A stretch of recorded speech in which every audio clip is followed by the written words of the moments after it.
friends, and welcome to another beautiful day at Sophia Kamau's kitchen. Today I'm going to show you how to make oatmeal and cranberry cookies. They are so delicious, they are so high in fiber, and it's amazing what you can get from those two combinations. I have all the other ingredients here. I will show you and what we have. To start, we have a butter. I will use 2/3 of a cup of a butter. So this one I'll divide 3 times because it's 2 cups. So 2/3 is like there. And then I have also 2/3 cup of packed brown sugar. I have half a teaspoon of salt to bring up all those flavors. I have 2 large eggs at room temperature, a teaspoon of baking soda, a cup of dried cranberries, 1.5 cup of oats. These are quick oats, and 1.5 cup of flour, regular all-purpose flour. To start, I have to combine my dry ingredients. So it is the oats and the flour and the salt, baking soda, and then I will have to combine them all very well. I just use my whisk and make sure that I combine so well so that you don't be testing baking soda in one cookie and not spread evenly to all the cookies, because baking soda does not taste really good when you bite into it. So you just make sure that everything is well combined. And then we set this one aside. The next thing I do is to combine the 2/3 cup of butter and the packed brown sugar together. It's really packed, so that's that. So I have to combine it together until it is all mixed and smooth and fluffy.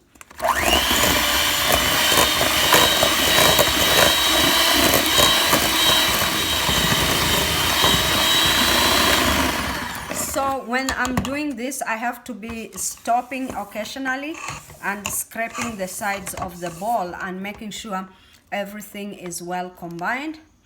And I will go again. So I've been mixing it until now it's light.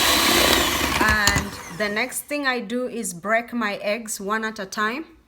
And as my usual habit, you have to do one at a time, making sure it is good before you add to the mixture. That one is good. I will add here.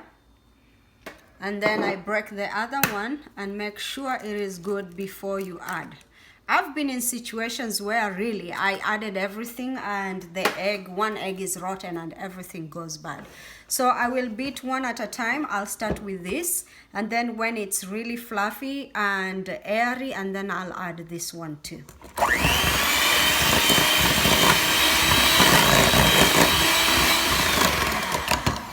After 1.5 minutes of beating the mixture with the egg, I will scrape the edges and see now it's getting fluffier and it's like growing.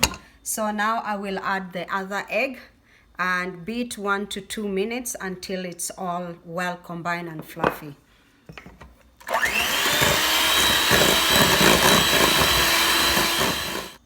Now it's all fluffy and airy. I am ready now to combine with the flour mixture. But what now I have to do is to start my oven 375 degrees. So my oven is started, and now I have to mix this, and by the time I finish mixing and putting it on the tray, it will be about 10 minutes. That is enough for my oven to be ready. Now I'm switching to a heavier spatula to make it easy to combine.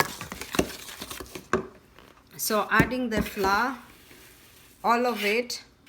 You can add little at a time, but for me, I just have to combine it like this.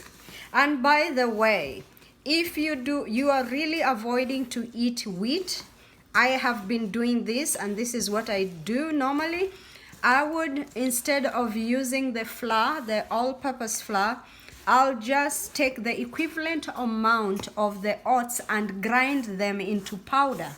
And my magic bullet does that for me. The grinding blade grinds the flakes into powder, and then I use them instead of the all-purpose flour. So you can do that, and the cookies also turn great. So I'll continue adding like this until it's all combined, and then we will see what next. Now that my cookie dough is all mixed, now I'll have to add the cranberries. And these cranberries, because they're dried, sometimes they clump together. So I took time to separate them one by one. And then you just mix them in here until you feel they're all mixed evenly into the dough. I'm telling you, these cookies are amazing. They are really good thing for snack and for also a breakfast. I love them, and my family loves them too. Now everything is mixed. We just do this. This is supposed to give me 2 to 2.5 dozens of cookie, but depending on how much or how big of a scoop you have, then it will vary. But as long as it fits in your tray in one go, that's fine with me. So how I don't have any fancy gadget to do this. I just take it like this and do on my hand, and just like that, and flatten it a little bit. I have all those there, and then I will press it direct to my tray. If you have the baking liner or the parchment paper, is fine, go ahead and use it. But for me, as I say, I will always try to make it easy for all my viewers not to have hard time finding the stuff I'm using to make the food I am making, or the snacks, whatever it is. So I do like that, and I do it there.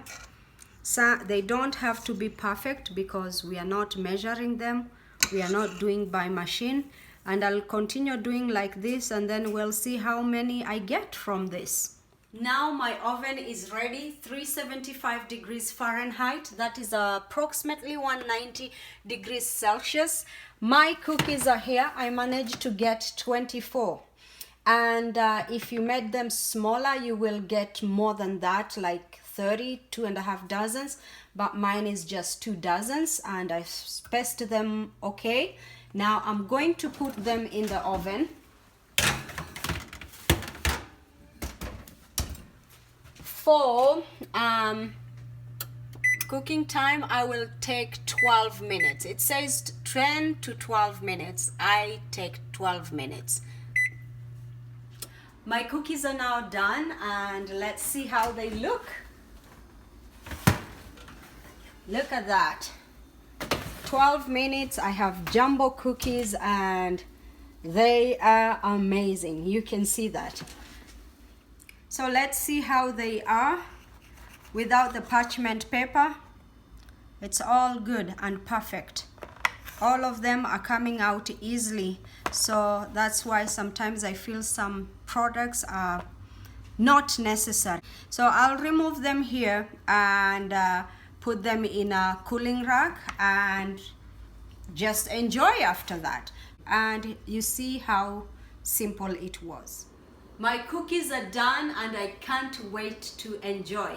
As you can see, they are already here and they have cooled down, so what's left is for me to enjoy. It was easy, and if you followed my steps, or if you will follow my step, you will get it perfect. Now it is your turn. Go ahead and give it a try, and remember to like, subscribe and share. Until we meet next time in another exciting video. Bye.